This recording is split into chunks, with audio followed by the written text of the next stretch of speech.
Assalamualaikum warahmatullahi wabarakatuh.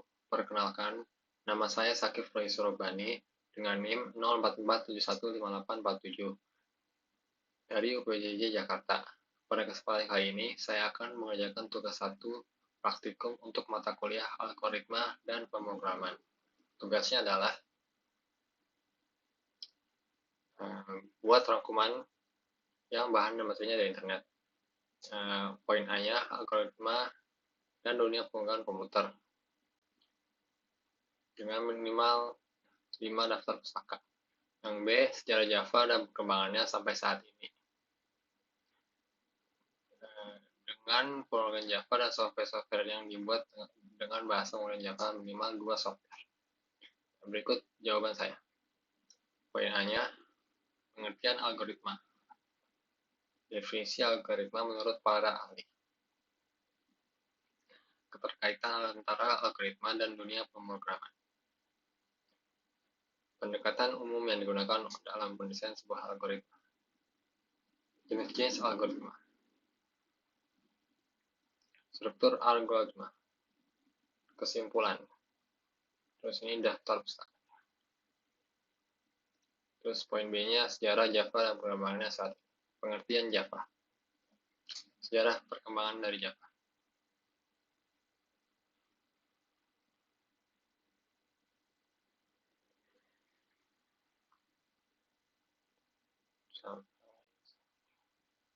Kelebihan dari Java.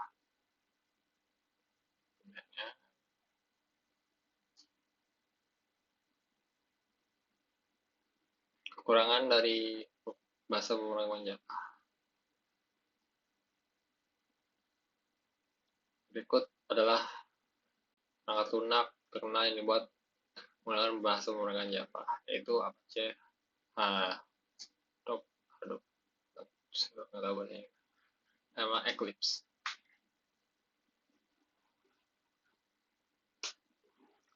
Daftar pustaka. Terus nomor 2, buatlah algoritma dalam bentuk flowchart dan pseudocode kasus berikut. Pada sebuah perusahaan dengan 3 golongan karyawan, yaitu A. Jika golongan A gaji 5 juta, B. Jika golongan B gaji 6.500.000, C. Jika golongan C gaji 9.500.000. Jika karyawan tersebut lembur, maka mereka dibayar per jam dengan hitungan sebagai berikut. 1. Jika karyawan lembur 1 jam, maka gaji lemburnya 30% dari gaji pokok. Kedua, jika karyawan lembur 2 jam, maka gaji lemburnya 30% dari gaji pokok. 3. Jika karyawan lembur 3 jam, maka gaji lemburnya 34% dari gaji pokok. Keempat, jika karyawan lembur 4 jam, maka gaji lemburnya 36% dari gaji pokok. Kelima, jika karyawan lembur lebih dari sama dengan 5 jam, maka gaji lemburnya 38% dari gaji pokok. Inputan pada flowchart dan pseudocode adalah golongan dan jam lembur. Outputnya jumlah penghasilan sama dengan gaji golongan plus gaji lembur. Ini jawaban saya untuk algoritma dengan pseudocode-nya. Yang pertama, dimulai. Kedua itu deklarasi variabel A, B, dan C sebagai string. Terus variabelnya yang lain jam lembur sebagai integer. Setelah itu input golongan karyawan A, B, atau C ke dalam. Setelah itu tentukan gaji pokok berdasarkan golongan karyawan. Ini penentuan golongannya. Misalkan jika golongan A, gaji pokoknya adalah 5 juta. Yang lain, jika golongan B, gaji pokoknya nilainya 6.500.000. Yang lainnya, jika golongan C, gaji pokoknya nilainya 9.500.000. Gaji golongan sama dengan gaji pokok. Memberikan nilai gaji golongan sama dengan gaji pokok. Input jam lembur. Input nilai jam lembur maksudnya. Tadi kan jam lembur itu sebagai integer, berarti angka. Itu kan gaji lembur berdasarkan jumlah jam lembur. Jika jam lembur sama dengan 1, maka gaji lembur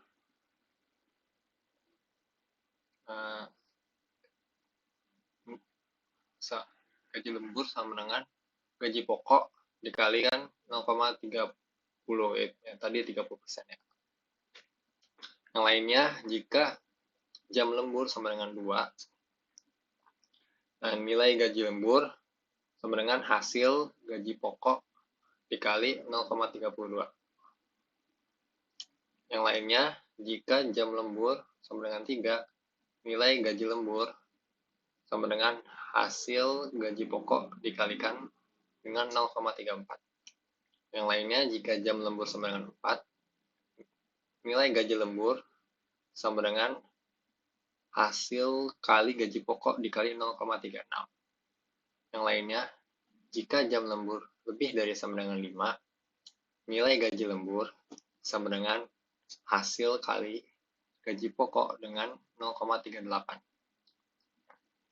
Terus hitung total penghasilannya itu, jumlah penghasilan itu sama nilai dari jumlah penghasilan sama dengan gaji golongan yang tadi di atas ditambahkan dengan gaji lembur. Setelah itu dicetak jumlah penghasilannya, selesai. Untuk algoritma dengan flowchart, bentuk flowchart seperti ini. Untuk lebih jelasnya, saya akan menggunakan website Draw.io. Ya, ini jelasnya. Ya, pertama-tama dimulai. Terus pendeklarasian ABC sebagai string, yaitu golongan karyawan, dan jam lembur sebagai integer. Proses selanjutnya penginputan golongan yang tadi ABC. Proses selanjutnya kondisi atau keputusan.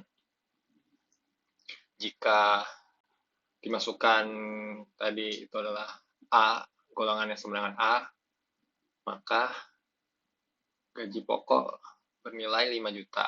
Jika tidak, jika bukan A, lanjut ke kondisi selanjutnya. Jika kondisi di sini, jika golongan sama dengan B, maka proses selanjutnya gaji pokok bernilai 6.500.000. Jika tidak sama dengan B, maka lanjut ke kondisi selanjutnya, yaitu golongan sama dengan C. Jika iya, maka proses selanjutnya gaji pokok menjadi 9.500.000. Jika sudah ditentukan gaji pokoknya bernilai berapa, proses selanjutnya memberikan nilai gaji golongan sama dengan gaji pokok. Proses selanjutnya input jam lembur. Jam lembur tadi integer diinputkan. Jika jam lembur sama dengan 1, maka proses selanjutnya memberikan nilai gaji lembur dari perkalian gaji pokok dengan 0,30%. Karena 30%. Jika tidak sama dengan 1, maka kondisi selanjutnya, yaitu jam lembur sama dengan 2. Jika iya, maka memberikan nilai gaji lembur dari perkalian gaji pokok dengan 0,32. Jika tidak sama dengan 2, maka kondisi selanjutnya. Jika jam lembur sama dengan 3, maka gaji lembur sama dengan gaji pokok dikalikan 0,34. Jika tidak sama dengan 3, maka kondisi selanjutnya. Jika jam lembur sama dengan 4, proses selanjutnya memberikan nilai gaji lembur dari hasil perkalian gaji pokok dengan 0,36.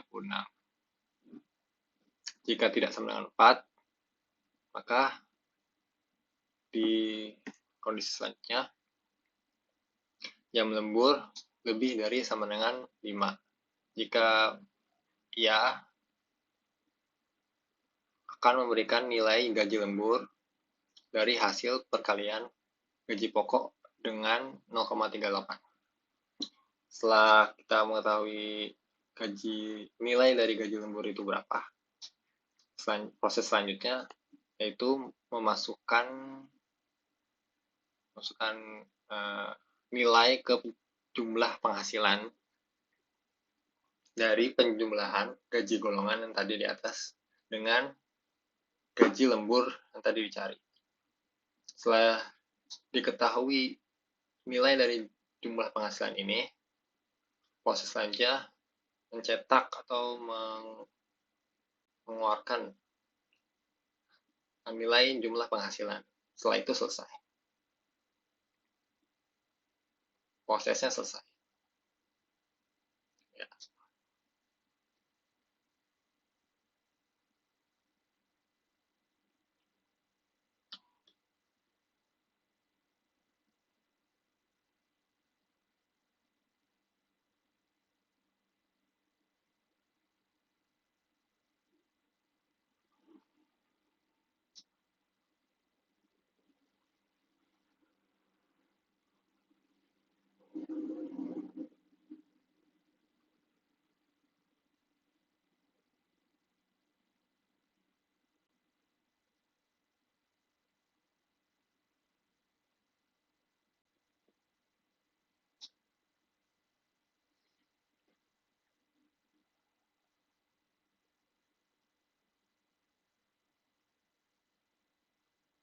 Ya, sekian dari saya. Kurang lebihnya mohon maaf. Terima kasih atas perhatiannya. Assalamualaikum warahmatullahi wabarakatuh.